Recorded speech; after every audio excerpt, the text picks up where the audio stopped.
After his mom, who was a secret banker, died, Daniel Harper stood in the rain outside the funeral home, but his wife Jessica wasn't there to comfort him. She was at a hotel with his boss, Richard Caldwell, a powerful broker who'd been whispering promises of penthouses and private jets into her ears for months. The divorce papers arrived 3 days after the burial, but Jessica had no idea that the frail woman in the modest suburban house had been managing a $50 trillion global fund from her basement office, and Daniel had just inherited every cent of it. He watched from the shadows as Jessica paraded through Manhattan on Richard's arm, flashing the engagement ring that cost more than Daniel's yearly salary. But she didn't know her new lover was already making his first move against her ex-husband. When Richard used his connections to freeze Daniel's credit cards at a charity gala where Jessica stood beside him in a designer gown, expecting her former husband to be humiliated and destroyed. But what Daniel did next didn't just shock her. It shattered everything she thought she knew about power, money, and the quiet man she'd thrown away. Would Jessica discover the truth before Richard's empire crumbled? Would Daniel's revenge consume him or set him free? Could the secret his mother had hidden for 30 years finally be revealed without destroying them all? Daniel Harper had always believed his mother was ordinary, but the rain that fell on her casket told a different story. It fell like tears from a sky that knew secrets he'd never been allowed to learn. He stood alone at Greenwood Cemetery, watching the groundskeepers lower Margaret Harper into the earth. But his wife Jessica had sent a text message instead of showing up. "Can't make it. Important meeting. Sorry." The meeting, Daniel would learn 14 hours later, was happening in room 2847 of the Waldorf Astoria, but the only business being conducted involved his wife's lips on his boss's neck and her hands removing Richard Caldwell's Armani tie. Daniel discovered this truth not through detective work or suspicious behavior, but through a photograph sent anonymously to his phone. Jessica's face caught mid-laugh, her head thrown back, Richard's hand possessively gripping her waist, the hotel room visible in the mirror behind them. 3 days after Margaret Harper's funeral, a courier arrived at Daniel's apartment at 6:47 a.m., but the package didn't contain condolences or casseroles from concerned neighbors. The envelope was cream-colored and embossed with the logo of Whitmore and Associates, Manhattan's most ruthless divorce attorneys. But Daniel's hands didn't shake as he opened it, because some part of him had been expecting this moment since Jessica stopped saying "I love you" and started saying "Richard says."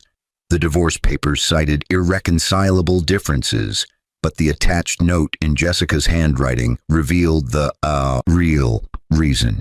"You've been a good man, Daniel, but Richard offers me the life I deserve, a life you could never provide. Please don't make this difficult. J." Daniel sat in the kitchen of their apartment, soon to be her apartment, according to page 7, paragraph 3 of the legal document, but his mind wasn't processing the dissolution of his marriage. His thoughts kept circling back to his mother's funeral, to the strange men in expensive suits who'd stood at the back of the chapel, to the lawyer named Edmund Cross who'd approached him after the service and pressed a business card into his palm with words that made no sense. "Call me when you're ready to know the truth about Margaret." He called at 8:15 a.m., but Edmund Cross didn't answer with pleasantries or condolences. "Mr. Harper, I need you to come to my office immediately, alone. Tell no one where you're going. What I'm about to reveal will change your life, but it will also put you in danger if the wrong people discover what you've inherited."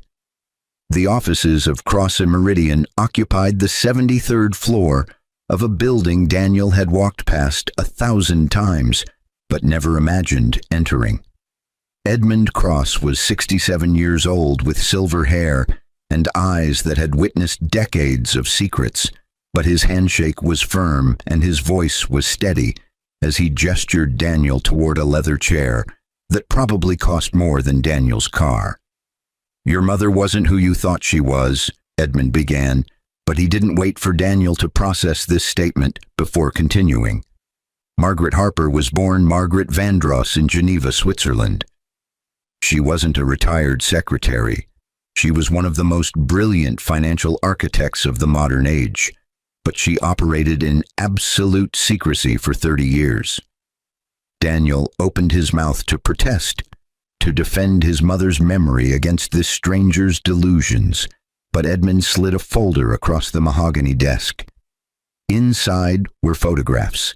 His mother, 40 years younger, standing beside men Daniel recognized from history books and news reports. His mother shaking hands with central bank governors. His mother at conferences in Zurich, Tokyo, Singapore.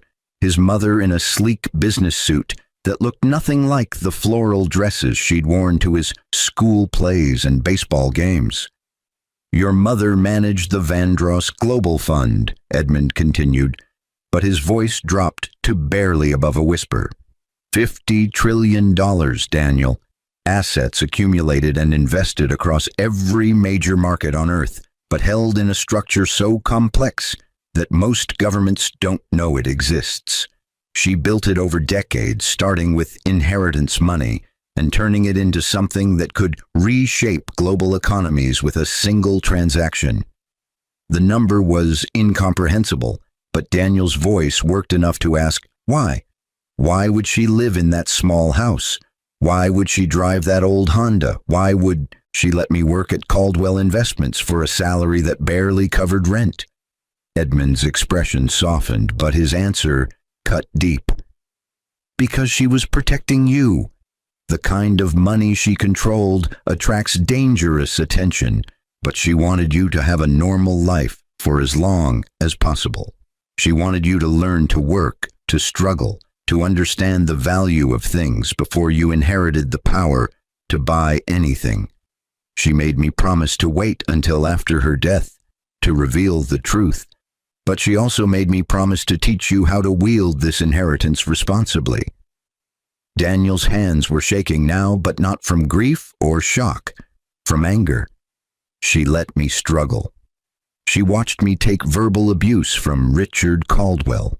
She watched Jessica grow resentful of our lifestyle. She could have helped, but she chose not to. She was testing you, Edmund said gently, but his eyes remained hard. And you passed. You remained honest. You didn't cut corners. You didn't steal. You didn't become bitter. She watched you, Daniel, and she saw that you had integrity. That's why you're receiving this inheritance, but that's also why you need to be careful about what you do with it. The lawyer pulled out another document, but this one was a death certificate with a coroner's note attached. Your mother's death wasn't from natural causes, Daniel. She was murdered, but the poison used was sophisticated enough that it appeared to be heart failure. I've had private investigators looking into this, but they've found connections to financial institutions that would lose significant power if the Vandross Fund's existence became public knowledge. Daniel's world tilted, but he gripped the arms of the chair until his knuckles turned white. Who killed her? We don't know yet, Edmund admitted, but his jaw clenched. What we do know is that someone has been trying to trace her assets for years, and they may have finally succeeded, which means you're in danger, Daniel, but you're also now the most powerful person in this room. The inheritance is yours. The fund is yours. Every asset, every connection, every resource your mother built is now under your control. Edmund pushed a black credit card across the desk, but it looked different from any card Daniel had ever seen. No bank name, no credit card company logo, just a series of numbers embossed in silver and a holographic strip that seemed to shift in the light. This is your primary access card. There's no limit, no restrictions, but every transaction is monitored by my firm to ensure your safety. Use it wisely, Daniel. Use it carefully. Your mother spent 30 years building this empire in secret, but you need to decide what kind of legacy you're going to create. Daniel left the office 3 hours later with documents he barely understood and a power he couldn't fully comprehend. But his phone buzzed before he reached the elevator. Jessica. Daniel, I need you to sign the divorce papers by Friday. Richard and I want to make this official. He's been so patient and I don't want to keep him waiting. I hope you understand. He understood perfectly, but what Jessica didn't understand was that the balance of power had shifted so dramatically that her new reality existed on a different planet. Daniel signed the divorce papers that evening, but he added a clause that his lawyer, now Edmund Cross, not the public defender he'd planned to hire, insisted upon. All previous shared accounts and assets remain with Daniel Harper. Jessica Winters receives no spousal support and relinquishes all claims to properties, investments, and future earnings. Jessica signed without reading it carefully because Richard had promised her a new life, but Daniel knew she was about to learn an expensive lesson about trust and greed. The engagement announcement appeared in the society pages 2 weeks later, but Daniel was already implementing the first phase of what he'd started calling the reckoning. Jessica Winters and Richard Caldwell were photographed at charity galas, restaurant openings, and Broadway premieres. But what they didn't know was that Daniel now controlled significant shares in every company Richard's brokerage firm represented. Richard Caldwell had built his career on aggressive tactics and insider connections, but his firm, Caldwell Investments, was leveraged to dangerous levels. Daniel had Edmund's team conduct a thorough audit, and what they discovered would have made the Securities and Exchange Commission salivate. Fraudulent trades, embezzled client funds, and a Ponzi scheme disguised as a hedge fund that had been operating for 7 years. But Daniel didn't call the authorities because revenge served cold was more satisfying than revenge served through bureaucratic channels. Instead, he waited for the perfect moment, the Whitmore Charity Gala, where Manhattan's elite gathered to pretend they cared about affordable housing while sipping champagne that cost more per bottle than a month's rent in the neighborhoods they claimed to support. Jessica arrived in a crimson Valentino gown that Richard had purchased for her, but she wore it like armor as she walked through the ballroom at the Four Seasons.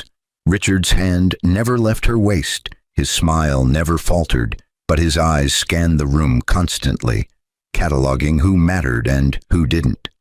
Daniel Harper, in Richard's estimation, fell firmly into the didn't matter category. Daniel arrived alone, but he wore a custom-tailored Tom Ford tuxedo that Edmund had insisted upon. "You need to look like you belong," the lawyer had said, but Daniel felt like an imposter even as he walked past security and into the glittering ballroom where crystal chandeliers cast rainbow light across marble floors. He saw Jessica before she saw him, but the moment their eyes met, across the crowded room was electric. Shock flashed across her face, followed by confusion. What was Daniel doing at an event where tickets cost $5,000 per person? But then Richard whispered something in her ear, and her expression shifted to smug satisfaction. What happened next would be replayed in Manhattan social circles for months, but the truth of it would remain obscured because the real power moves happened behind the scenes. Richard Caldwell approached Daniel with Jessica on his arm, but his smile was predatory rather than friendly. "Harper, surprised to see you here. I didn't know you could afford the entrance fee on your salary. Oh, wait, you don't work for me anymore, do you? I had to let you go after the divorce. Conflict of interest, you understand." Daniel nodded slowly, but his voice remained calm. "I understand perfectly, Richard.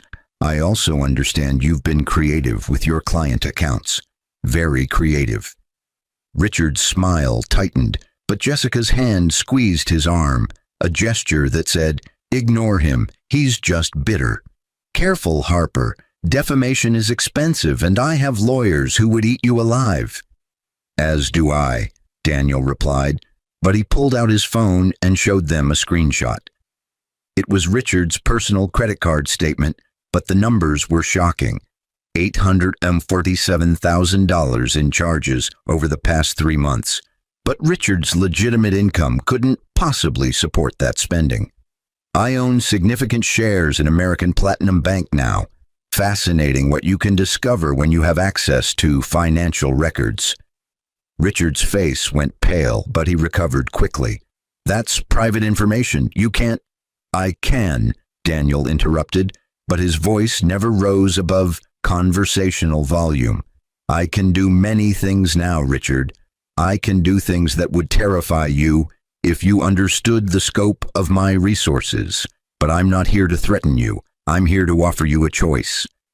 Jessica was watching this exchange with growing alarm, but she didn't yet understand that her world was balanced on a knife's edge.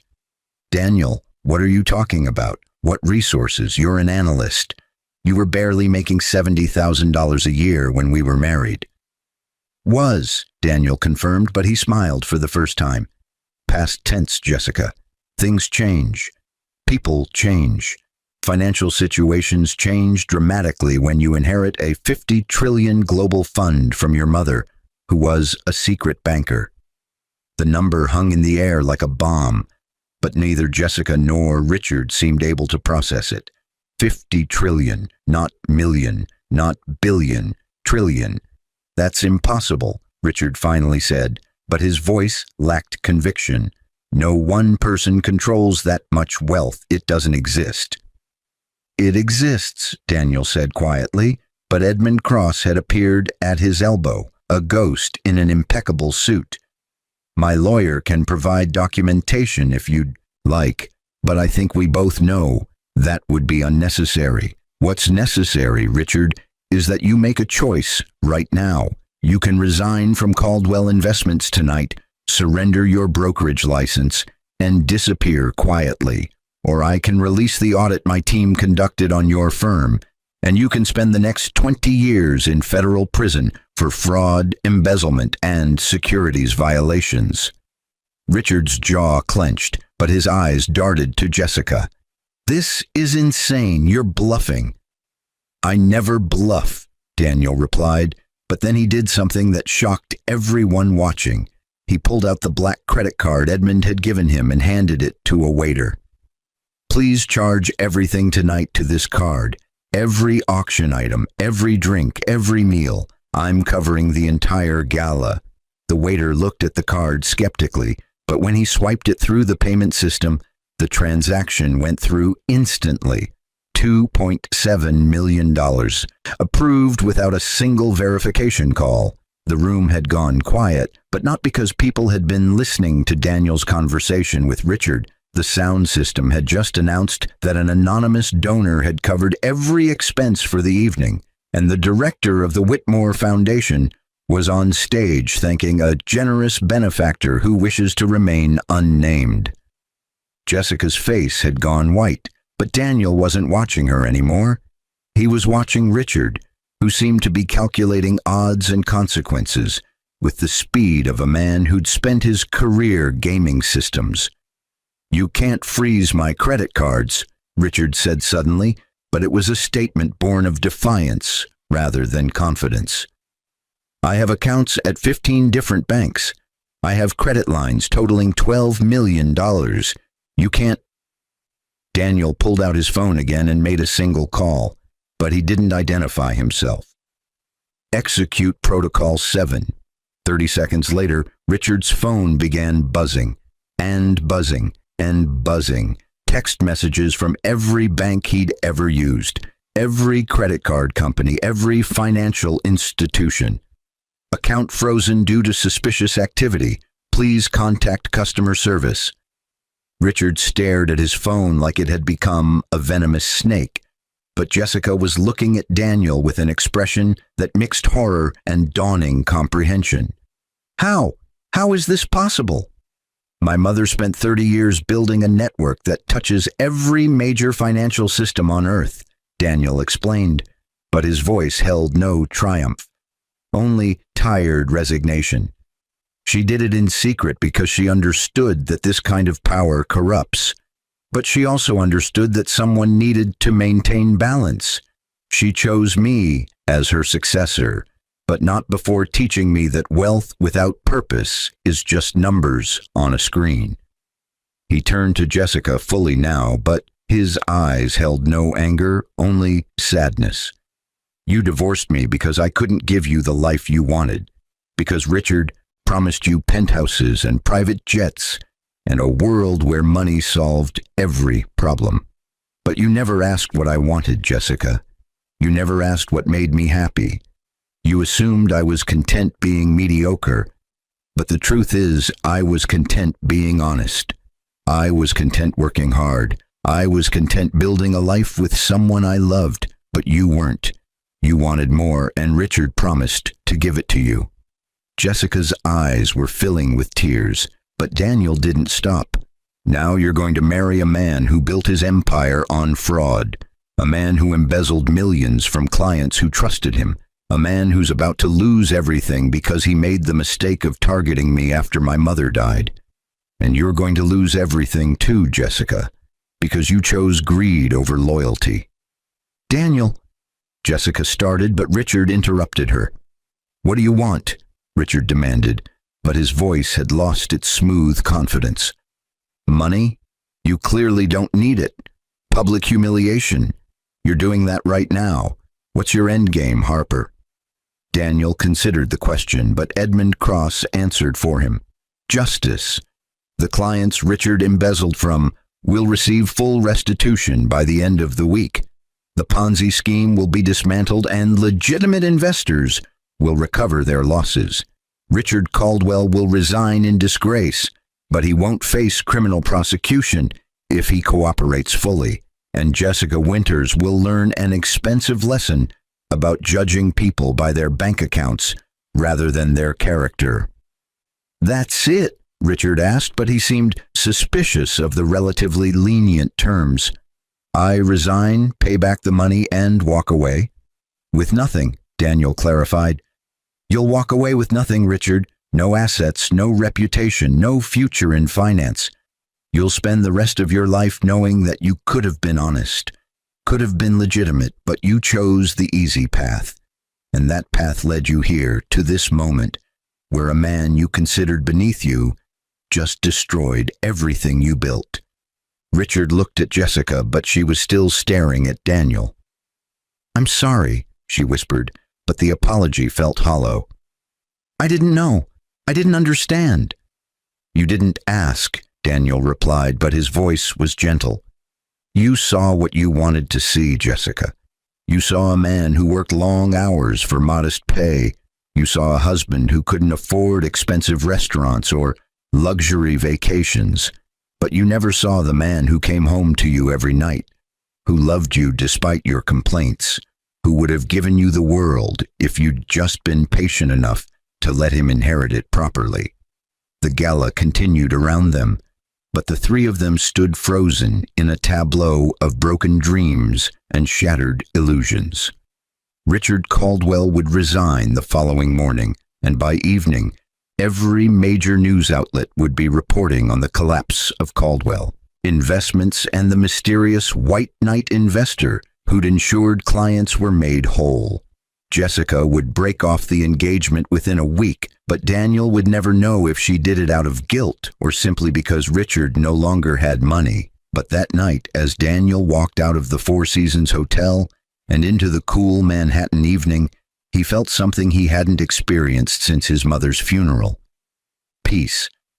Not happiness. The grief of losing Margaret was still too raw, but a sense that he'd honored her memory by using the power she'd given him to correct an injustice rather than simply accumulate more wealth.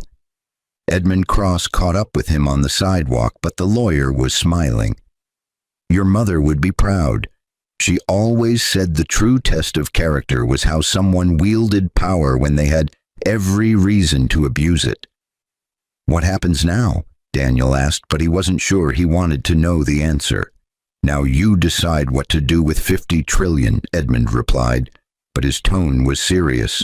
Your mother had plans, investments in renewable energy, medical research, education initiatives in developing nations.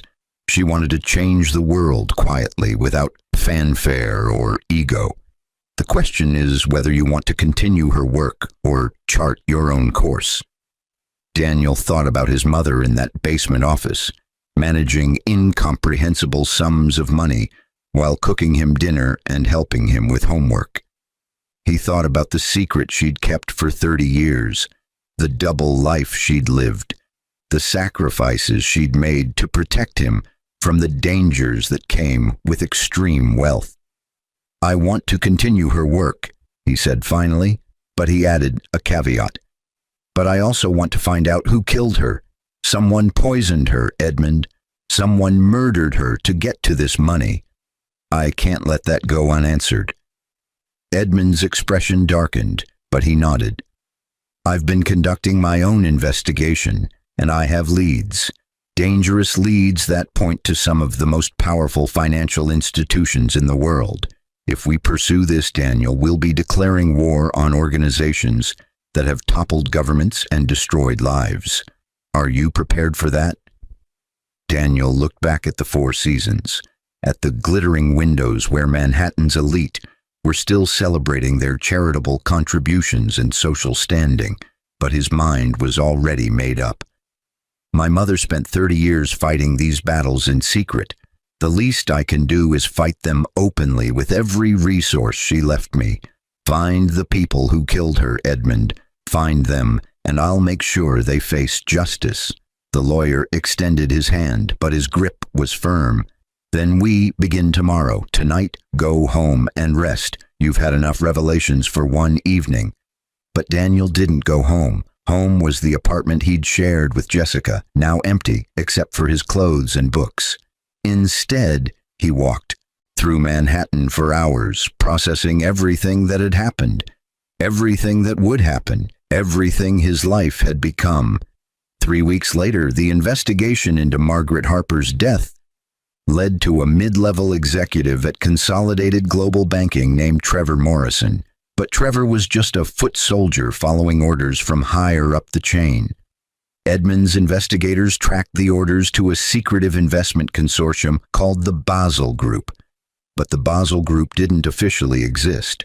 No corporate registration, no public membership, no paper trail except for encrypted communications that took months to decrypt. What they discovered was a conspiracy that stretched back decades. A group of banking executives who'd learned about the Vandross Fund and spent years trying to locate it, control it, or destroy it. Margaret had evaded them for 30 years through misdirection and false trails, but 6 months before her death, someone had gotten close. Too close. The poison was administered at a charity luncheon where Margaret had been a guest speaker. She'd talked about the importance of financial literacy for low-income communities, never once revealing that she personally controlled more money than most nations. But the executive chef at the venue had been paid $500,000 to add a tasteless, odorless compound to her meal that would cause cardiac arrest within 72 hours. Daniel learned all of this in Edmund's office, but his hands remained steady as he reviewed the evidence. "What do we do with this information?" "We could go to the authorities," Edmund suggested, but his tone indicated he didn't believe that was the best option. "The FBI, the SEC, international financial regulators. But the Basel Group has connections at the highest levels of government. They've bought politicians, judges, regulatory officials. A public investigation could be buried or dismissed." "Then we handle it privately," Daniel decided, but his voice was cold. "Every member of the Basel Group loses everything, their assets, their positions, their reputations. We dismantle them systematically, and we do it in a way that prevents them from ever rebuilding." Edmund studied him for a long moment, but then he nodded. "Your mother would approve, but she'd also warn you about the cost. Revenge can consume you, Daniel. It can turn you into the very thing you're fighting against." "This isn't revenge," Daniel corrected, but his eyes were hard. "This is justice. They murdered my mother because she stood in the way of their greed. I'm going to show them what happens when you target someone who's protected by the very system they tried to corrupt. The campaign against the Basel Group took 6 months, but it was executed with surgical precision.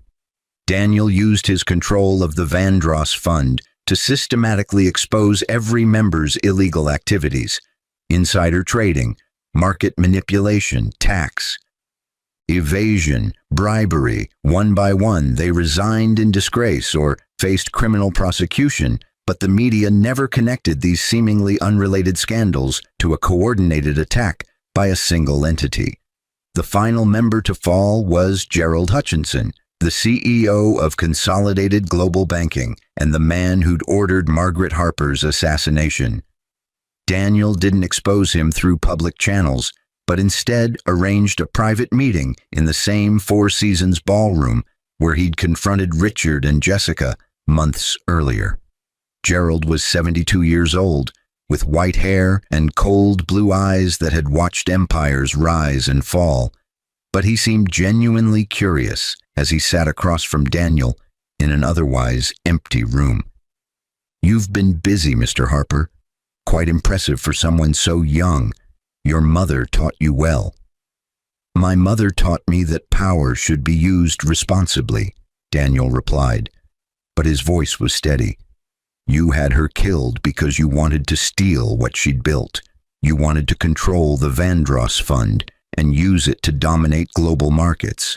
But you failed, Gerald. You failed completely." Gerald smiled, but it didn't reach his eyes. "I may have failed to acquire the fund, but I succeeded in one respect. Your mother is dead. That was always the primary objective. Remove the obstacle, worry about the inheritance later. But I underestimated you, and I underestimated how quickly you'd learn to wield the power she left you." "Why?" Daniel asked, but he already knew the answer. "Why kill her? Why not just compete legitimately?" "Because legitimate competition would have taken decades," Gerald explained, but his tone suggested he saw nothing wrong with murder as a business strategy. Your mother controlled assets that could reshape the global economy. She had the power to destroy entire industries or elevate them. The Basel Group spent 30 years trying to neutralize that threat through market manipulation and political pressure, but she was too clever. So we tried a more direct approach. Daniel pulled out a folder and slid it across the table, but Gerald didn't open it. "That's every piece of evidence linking you to my mother's murder: the money trail, the communications with Trevor Morrison, the payment to the chef. It's enough to put you in prison for life, but I'm not going to the authorities." Gerald raised an eyebrow, but he seemed intrigued rather than relieved. "Then what do you want?" "I want you to disappear," Daniel said simply, but his eyes were cold. "Resign from Consolidated Global Banking, liquidate your assets, transfer every dollar you own to a fund I've established for victims of financial crimes, then leave the country and never come back. If you do this quietly, I won't release the evidence. If you refuse, I'll make sure every news outlet in the world knows what you did." Gerald considered this for a long moment, but then he laughed, a dry, humorless sound. "You're giving me a choice. How generous. Your mother would have simply destroyed me without offering terms." "My mother believed in justice," Daniel corrected, but his voice was firm. "I believe in second chances, even for people who don't deserve them. You have 24 hours to decide, Gerald. Choose wisely." 22 hours later, Gerald Hutchinson resigned from his position, citing health concerns, but financial analysts noted that he'd liquidated his entire investment portfolio, worth approximately $3.4 billion, and donated it to an unnamed charitable foundation. By the end of the week, he'd relocated to a remote village in New Zealand, where he lived in a modest cottage with no internet and no phone. Daniel never heard from him again, but Edmund assured him that the final member of the Basel Group had been neutralized. "It's over," the lawyer said, but his expression suggested relief mixed with exhaustion. "Your mother's death has been avenged, and the conspiracy that targeted her has been dismantled. Now you can focus on what really matters, building the legacy she intended." But Daniel's thoughts kept returning to Jessica, who'd reached out via email 2 months after the gala. The message was simple: "I made a terrible mistake. I'm sorry, Daniel. I hope you can forgive me someday." He never responded, but not out of cruelty. He simply had nothing to say. Jessica had made her choice based on what she thought she wanted, and now she was living with the consequences. Richard Caldwell had disappeared after his firm collapsed, rumored to be working as a used car salesman in Arizona under an assumed name. But Daniel didn't waste energy tracking him down. Instead, he focused on implementing his mother's vision. The Vandross Fund would operate in perpetuity, investing in projects that improved lives rather than simply generating returns. Renewable energy initiatives in Africa, medical research for diseases that pharmaceutical companies ignored because they weren't profitable, educational programs in communities that had been systematically underserved for generations. A year after his mother's death, Daniel stood in the basement office where Margaret had managed her empire, but it looked different now. He'd converted it into a memorial, photographs of his mother throughout her life, awards she'd never publicly accepted, letters from people whose lives had been changed by her quiet philanthropy. On the desk was a framed note she'd written him when he was 10 years old, found among her personal effects. "Daniel, always remember that the measure of a person isn't what they have, but what they give. Love, Mom."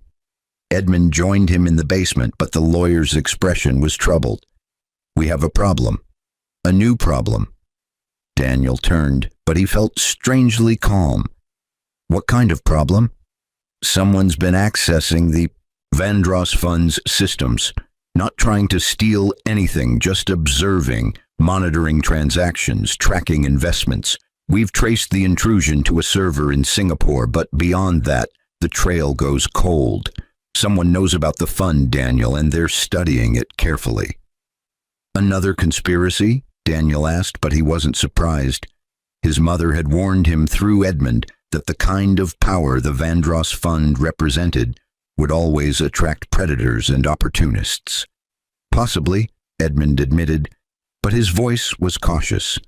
"Or possibly something else. The intrusion is sophisticated but not malicious. It's almost like reconnaissance, someone learning about us before making contact." Daniel considered this, but his mother's training had prepared him for exactly this scenario. Let them watch, let them learn, but make sure they understand that the Vandross Fund isn't a target, it's a force. Anyone who tries to control it will fail.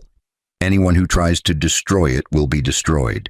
And anyone who approaches it with good intentions will find an ally. Edmund smiled, but it was tinged with sadness. "You sound like your mother." "Good," Daniel replied, but he looked at Margaret's photograph on the wall. She spent 30 years protecting this legacy in secret. The least I can do is protect it openly, with the same dedication she showed.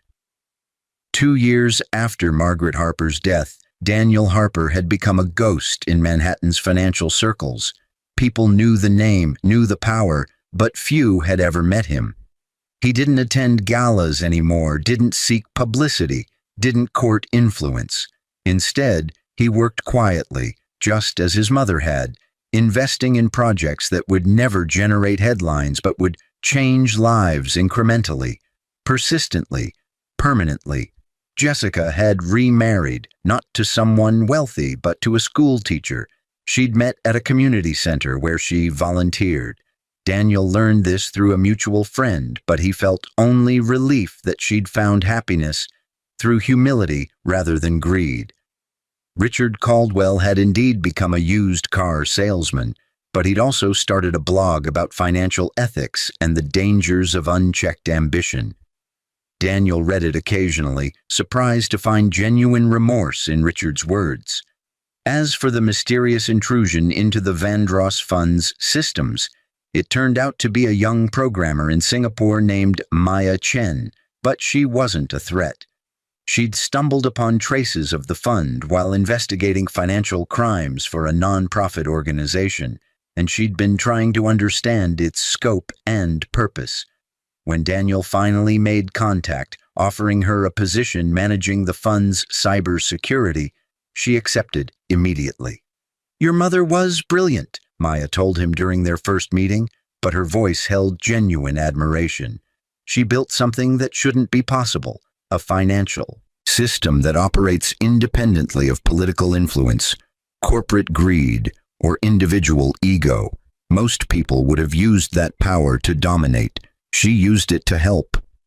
"That's the legacy I'm trying to honor," Daniel replied, but he felt the weight of that responsibility every day. "Every decision I make with this fund could affect millions of lives. It's terrifying and humbling in equal measure." "Your mother trusted you with this for a reason," Maya said gently, but her eyes were knowing. "She saw something in you that made her believe you'd use it wisely. Don't second-guess that trust." On the 3rd anniversary of Margaret Harper's death, Daniel returned to Greenwood Cemetery, but he wasn't alone. Edmund was there, and Maya, and a dozen other people who'd come to know Margaret's work through the foundation. They stood around her grave in silence, but Daniel finally spoke, his voice carrying across the quiet morning. "Mom, I hope I'm doing this right. I hope I'm honoring the vision you had and the sacrifices you made. You spent 30 years building something extraordinary while teaching me to be ordinary. But now I understand why. You wanted me to know the value of things before I had the power to buy anything.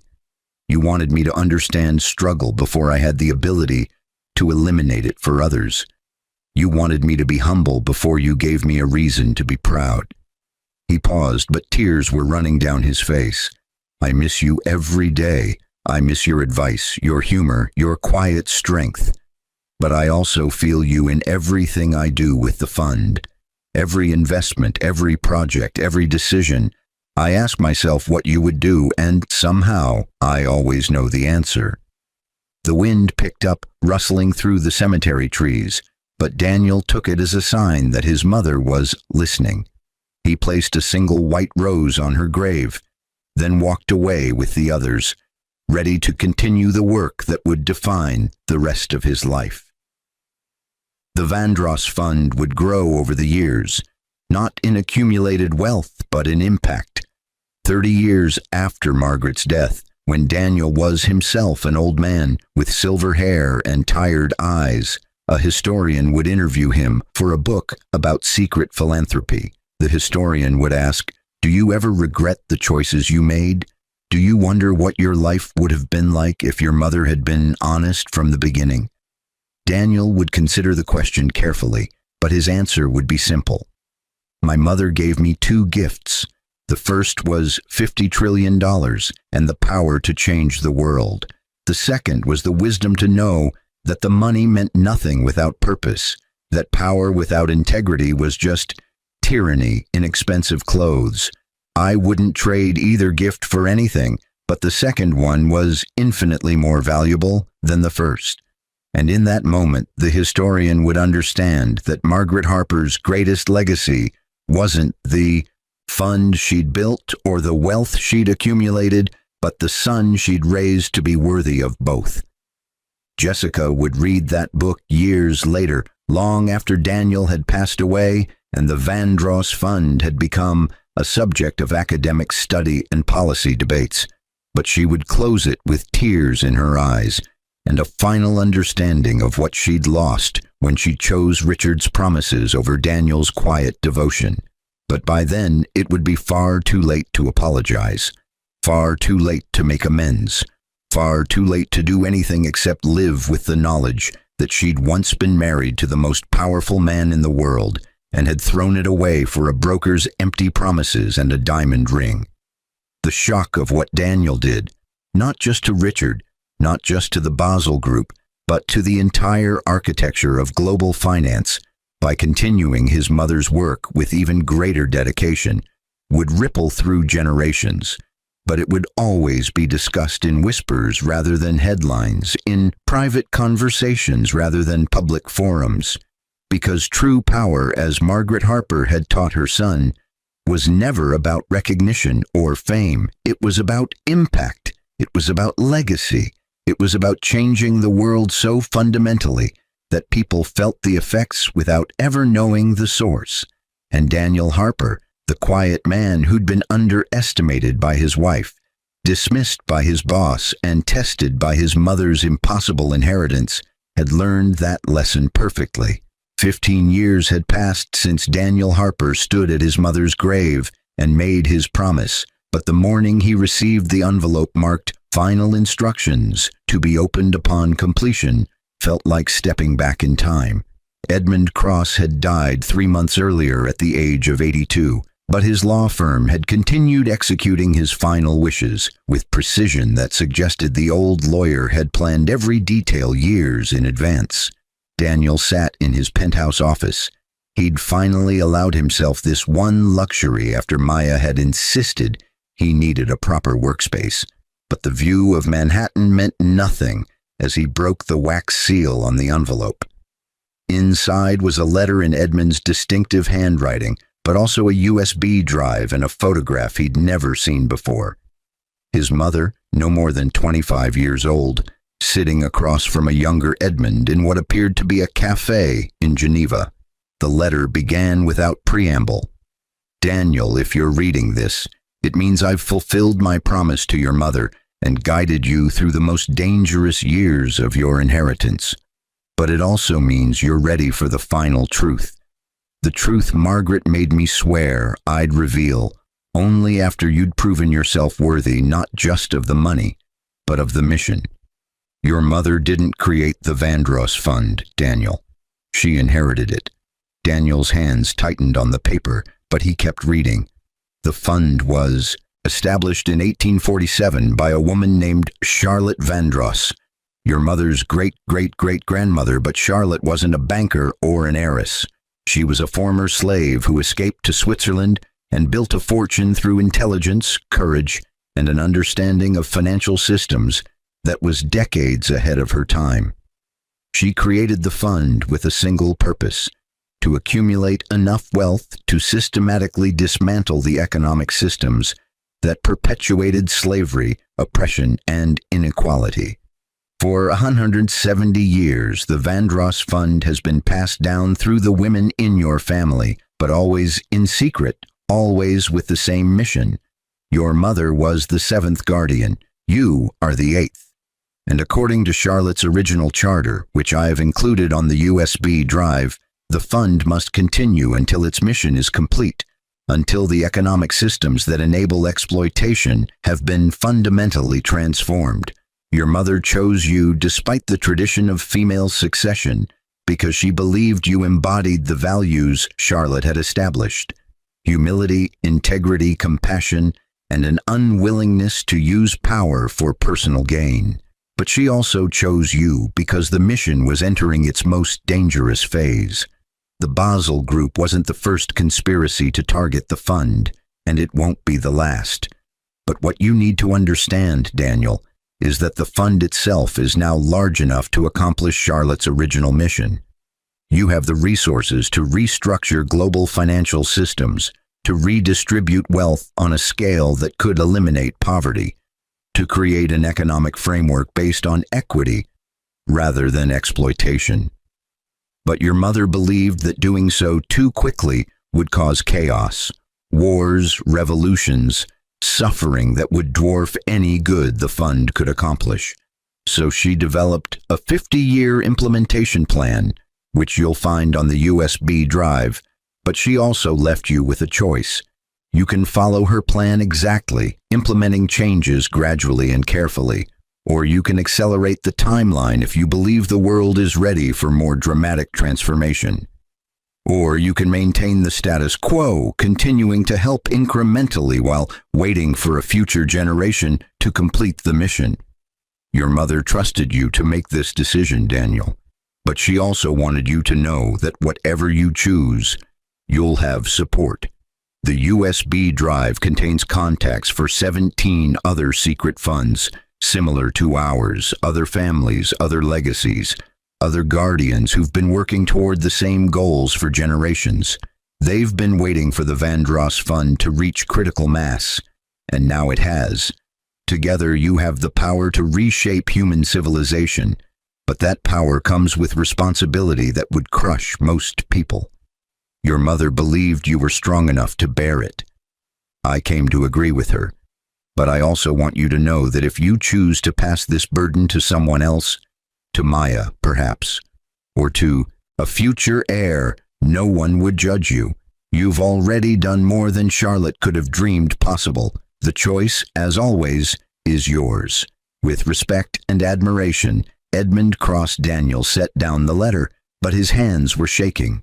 He inserted the USB drive into his computer and spent the next 6 hours reviewing files that rewrote everything he thought he understood about his family, his inheritance, and his purpose. Charlotte Vandross had escaped slavery in 1844, but she'd carried with her something more valuable than freedom: documentation of financial transactions between European banks and American plantation owners. She'd used that information to blackmail, manipulate, and strategically invest until she'd accumulated enough capital to start destabilizing the economic systems that supported slavery. By the time the Civil War began, Charlotte had quietly financed abolitionists, supported the Underground Railroad, and helped create financial pressure that made slavery economically unsustainable. But she hadn't stopped there, because she understood that slavery was just one manifestation of a deeper problem: economic systems designed to concentrate power and wealth in the hands of a few while exploiting the many. So she'd created the Vandross Fund with instructions that it should grow and operate in secret until it became powerful enough to fundamentally restructure how money worked.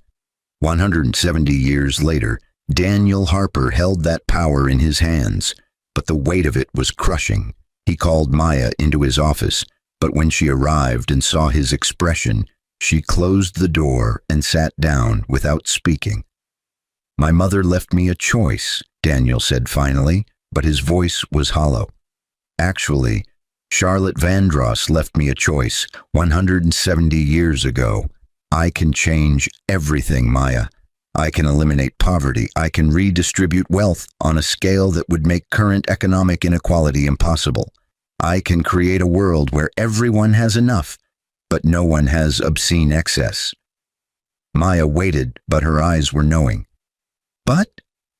But I'd be imposing my vision of fairness on billions of people who might disagree, Daniel continued, but he was thinking out loud now. I'd be acting as a dictator, even a benevolent one. I'd be deciding what the world should look like, without any democratic mandate, without any accountability except to myself and Charlotte's 170-year-old vision. "Your mother faced the same choice," Maya said gently, but her voice was firm. "She chose gradual change because she believed people needed time to adapt. But she also lived through decades of watching inequality grow worse, watching systems she could have dismantled cause immeasurable suffering. Do you think she made the right choice?" Daniel looked at the photograph of his mother with young Edmund, but he realized he'd never know what she truly thought. "I think she made the choice she could live with. The question is, what choice I can live with." He spent 3 months consulting with the other guardians Edmund had mentioned, families in Japan, Brazil, Nigeria, India, and a dozen other nations who'd been working towards similar goals through different methods. Some advocated for immediate, dramatic action. Others counseled patience. But all of them deferred to Daniel because the Vandross Fund was, by far, the largest and most influential. The decision came to him not through careful analysis or rational deliberation, but through a conversation with an unexpected source: Jessica.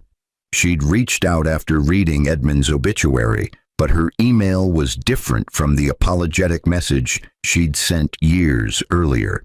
This one was simple. I know you probably don't want to hear from me, but I have something to say that I think you need to hear. Can we meet? Daniel agreed, but more out of curiosity than any lingering feelings.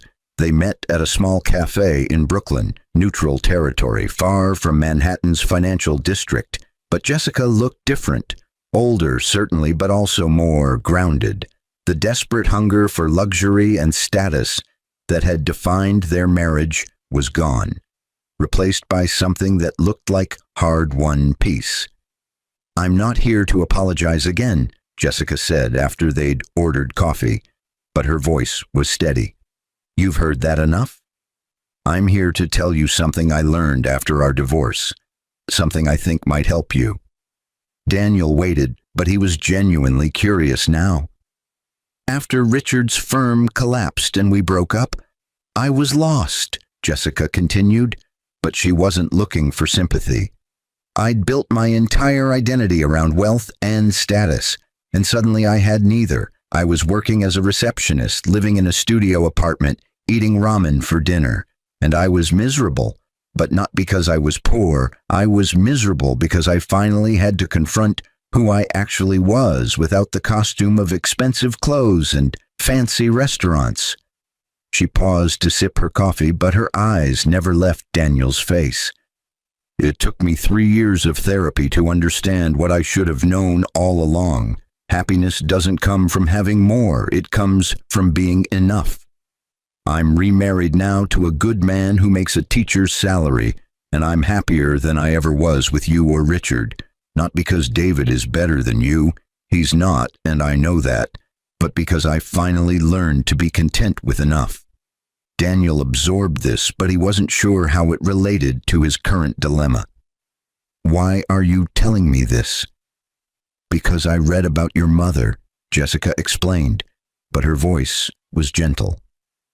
I read about the foundation you've been running, about the projects you've funded, about the lives you've changed. And I realized that you're facing a choice I never understood when we were married. When is enough? Enough. When do you stop trying to save everyone and accept that some problems are too big for one person to solve, even if that person has $50 trillion? She leaned forward, but her expression was earnest. I'm not saying don't help people, Daniel. I'm saying don't destroy yourself trying to fix everything. Your mother understood that. She could have restructured the global economy, but she chose not to because she understood that some changes need to come from people themselves, not be imposed by a secret guardian with unlimited resources. Daniel sat back in his chair, but Jessica's words had crystallized something he'd been struggling to articulate. You're saying I should accept the limitations of what I can do. I'm saying you should accept that you're human, Jessica corrected, but she smiled sadly. You're not God, Daniel, even if you have godlike resources. You're a man who inherited an impossible responsibility, and you're doing your best. But at some point, you have to trust that other people can solve their own problems, or at least learn from their own mistakes. They talked for another hour, but when Daniel left the cafe, he felt lighter than he had in months. Jessica's perspective, earned through her own failures and hard-won wisdom, had given him the clarity he needed. He spent the next week drafting a document that would guide the Vandross Fund for the next century, but it wasn't his mother's 50-year implementation plan, and it wasn't Charlotte's vision of complete economic restructuring. Instead, it was something new, a framework for supporting systemic change while respecting human agency. The Vandross Fund would continue investing in projects that created opportunity rather than dependency. It would support education, healthcare, renewable energy, and financial literacy programs that empowered people to improve their own circumstances. It would work with the other Guardian funds to gradually reshape economic systems toward greater equity, but always in ways that allowed communities to maintain agency and self-determination. And most importantly, it would remain secret, because Daniel had finally understood what his mother and Charlotte had known all along. The most dangerous thing about unlimited wealth wasn't how it corrupted the person who held it, but how it removed the natural consequences that taught people to make better decisions. Maya approved the new framework, but she added one crucial element: a succession plan that didn't rely on bloodline or tradition. Charlotte started this and your mother continued it, but you need to ensure it outlasts family lines.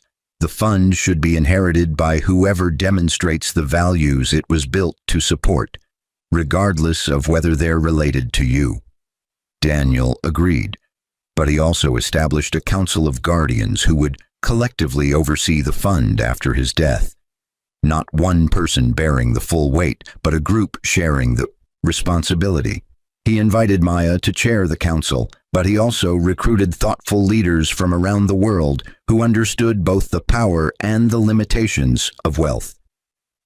20 years after Edmund's final letter, Daniel Harper stood at Charlotte Vandross's grave in Geneva, a simple headstone that bore only her name and dates, with no mention of the empire she'd built. He'd made this pilgrimage every year since learning the full truth, but this visit felt different because he'd finally made peace with his role. "I didn't follow your plan exactly," he told Charlotte's memory, but his voice was calm. "I didn't reshape the world the way you envisioned, but I did continue the mission, just more slowly and carefully than you might have wanted. I chose to trust that humanity could evolve without being forced, that people could learn equity without having it imposed. I hope that's enough. I hope you'd understand." The Swiss wind carried his words away, but Daniel felt no need for an answer. He'd spent 20 years using the Vandross Fund to create opportunities, support innovations, and carefully nudge financial systems toward greater fairness. But he'd done so while accepting that real change took generations, not years. The world was better than when he'd inherited the fund, but it wasn't perfect. Poverty still existed, inequality still persisted, exploitation still occurred. But Daniel had learned to measure success not by problems solved, but by trajectories changed. More children had access to education. More communities had clean water. More innovations were focused on human needs rather than pure profit. The trend lines were moving in the right direction, even if the pace felt glacial. On his 75th birthday, Daniel formally transferred leadership of the Vandross Fund to the Guardian Council, but he remained as an advisor. Maya had become the de facto leader, but she shared decisions with representatives from all 17 Guardian funds that Edmund had connected him to. Together, they managed combined assets exceeding $200 trillion, but they wielded that power with the kind of restraint Daniel had learned from his mother's example and Charlotte's legacy. Jessica attended his birthday celebration. They'd maintained a cordial friendship over the years, but so did dozens of people whose lives had been changed by projects the Vandross Fund supported. Engineers who'd developed affordable water purification systems, doctors who'd created low-cost medical devices, educators who'd pioneered new teaching methods. They didn't know they were celebrating a man who could have bought countries, but they knew they were celebrating someone who'd believed in their work when no one else would. Late that evening, as guests were leaving, Maya pulled Daniel aside. "I found something in your mother's papers that I think you should see. It's dated the day before she died." The letter was short but written in Margaret's steady handwriting. "Daniel, if you're reading this after I'm gone, it means Edmund did his job, and you've learned the full truth about the Vandross Fund and Charlotte's legacy. I know this revelation has probably caused you doubt, confusion, perhaps even anger that I kept so much from you for so long. But I want you to know that every decision I made, every secret I kept, every test I put you through was because I believed in you. not because of your intelligence or your integrity, though you have both in abundance. I believed in you because you've always understood something that Charlotte understood, something that most people with power forget, that true strength isn't dominating others, it's empowering them.